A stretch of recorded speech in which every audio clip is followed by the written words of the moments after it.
Starship has to launch. It's America's ace in the space race. Unfortunately, it's being held back by endless red tape, behind-the-scenes power struggles, and the ugly retaliatory actions of the FAA. Democrats in the FAA need to understand that Starship's development is far more critical than they realize. It shouldn't be blocked by political factors. It's a mission for the greater good of the entire nation. Starship's success is America's success, and it's time for these barriers to be removed. A highly renowned former astronaut who truly has expertise in space flights has issued warnings about the current situation. After the Cold War ended, we are now witnessing a new space race, with a powerful latecomer, China, making its mark. This nation has shown an incredible ability to learn and adapt to advanced technology, progressing at a rapid pace in space exploration. China is catching up with the U.S. in the race to conquer the moon. Recently, China's lunar ambitions reached a new milestone. They just unveiled their next-generation spacesuit for taikonauts, designed for their manned moon mission. This move by China has sparked a wave of media attention and stirred up the space community, including veteran astronaut Chris Hadfield, who weighed in. China has stated their astronauts will be walking on the moon by 2030. They just revealed their new suit. Even Elon Musk chimed in with a remark that summed it all up.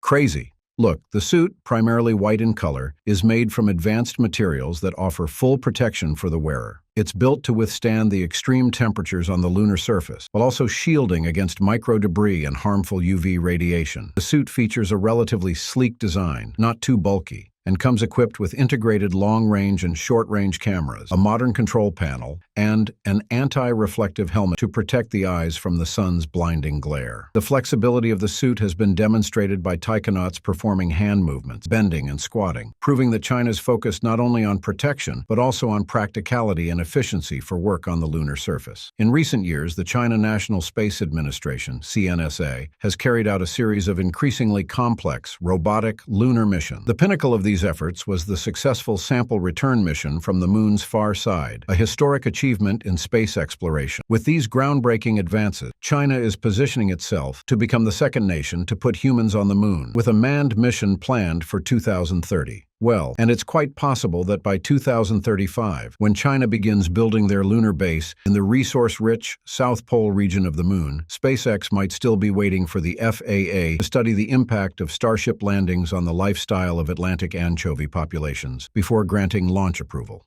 Who knows? It's the future China's International Lunar Research Station, ILRS project, in collaboration with Russia, is shaping up to be a formidable counterbalance to the U.S.-led Artemis program. China is racing ahead, but what about the United States? Musk expressed his frustration with the current situation in the U.S., stating, "Meanwhile, back in America, the FAA news is smothering the National Space Program in Kafkaesque paperwork. The FAA has been throwing up unnecessary roadblocks for SpaceX, a point I've analyzed in several of my previous videos. In stark contrast, China is racing ahead, as demonstrated by their Chang'e 6 mission to the moon's far side. China's progress has been so rapid that even U.S. officials are sounding the alarm. Yet, it seems like the FAA hasn't fully grasped the competitive threat that China poses in the space domain. The agency continues to operate as if we're still in an era when space launches were few and far between, and America had no serious competitors in the race to conquer other celestial bodies. What's even more alarming is that the FAA seems oblivious to the fact that NASA currently has no way to land a crew on the moon's surface. All they can do is send a crew into lunar orbit. It's SpaceX, with its Starship, that holds the key to making lunar landings a reality. For the U.S. to set foot on the moon again, Starship has to launch. Looking at the timeline for the Artemis 3 mission, it's set for 2026. Yet, the fifth test flight of Starship has been delayed until at least late November this year. And, in a worst-case scenario, it could slip into early next year. Starship needs to prove its reliability, demonstrate both stages' ability to return to the launch site, successfully fly Starship Phi-2, finalize orbital refueling technology, and launch over 10 times to get Starship HLS ready for a lunar landing. SpaceX has an overwhelming to-do list, and they need to be launching dozens of times per year, yet there are less than 2 years left. If things keep going at this pace, completing the Artemis 3 mission by September 2026 will be impossible. I wouldn't be surprised if by mid to late next year, NASA NASA is forced to announce a delay in the mission. And honestly, by 2035, when China begins constructing their lunar base at the Moon's south pole, where there's a wealth of local resources, SpaceX might still be waiting on the FAA to finish studying the impact of Starship landings on the habits of Atlantic anchovies before granting a launch license. I've often avoided pointing out the political nature of the FAA, but it's becoming impossible to ignore. The politics are so thick that they're slowing down technological progress and hindering America's position in the space race. Michael Whitaker, the current administrator of the FAA, was politically appointed. He was nominated by President Joe Biden and confirmed by the U.S. Senate in October 2023. This highlights the significant influence the current administration and the Democratic Party have over the FAA.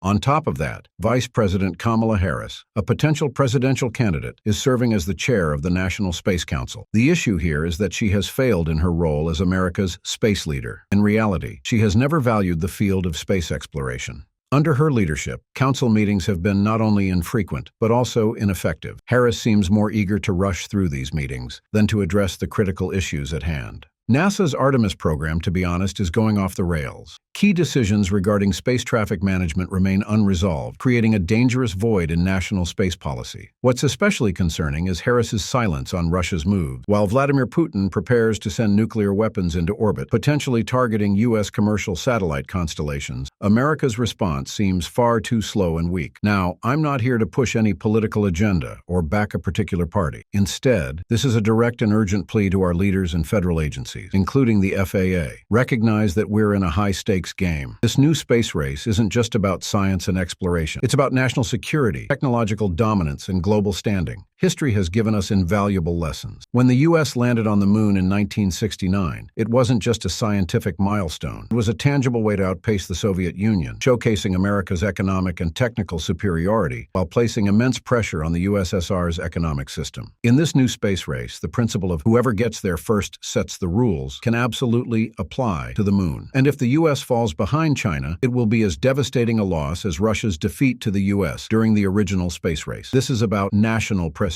Right now, we are still leading this race. NASA remains a global symbol of space exploration. The U.S. private sector is booming, with SpaceX being the standout, launching more payloads than all competitors combined. However, staying ahead doesn't mean we can afford to stop or get complacent. We've seen this play out before. Leaders and the FAA need to take note. China has achieved twice the electricity output and 10 times the steel production of the U.S., built a new space station, supplies 50% of the world's cement, a 25,000-mile high-speed rail network, the world's largest hydroelectric dam, and controls 60% of the global rare earth mineral supply. Chris Hadfield also highlighted their achievements in a tweet. China leads the world in 57 of the 64 critical technologies, up from 3 just 20 years ago. The USA has slid from 60 to 7 inches. This is a very subtle reminder of the current situation between the two countries. These accomplishments demonstrate not only China's rapid advancements in technology and infrastructure, but also their capacity to execute large-scale projects, an essential factor in space exploration. We can't allow them to set foot on the Moon first, especially with Russia as their partner in this lunar mission. To stop this, the FAA needs to change. All right, that's it for today. If you enjoyed this video, please give it a thumbs up and subscribe to our channel for more in-depth looks at the latest advancements in space technology. Thanks for watching, and I'll see you next time.